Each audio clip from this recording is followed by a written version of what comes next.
जेठ नाही मन के जेठानी नाही मन के, जेठ नाही मन के जेठानी नाही मन के। तुहौ छोड़ जइब राजा अपने चलन से, तुहौ छोड़ जइब राजा अपने चलन से। हम तो मन मौजी राजा तू हरे करण से, हम तो मन मौजी राजा तो हरे करण से।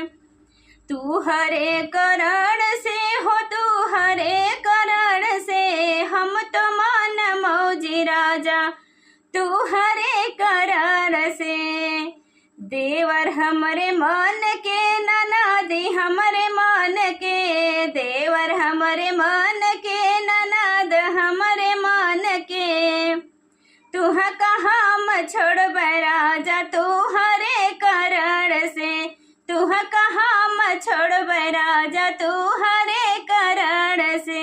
हम तो मन मौजी राजा तू हरे करण से, हम तो मन मौजी राजा तू हरे करण से। तू हरे करण से हो, तू हरे करण से। हम तो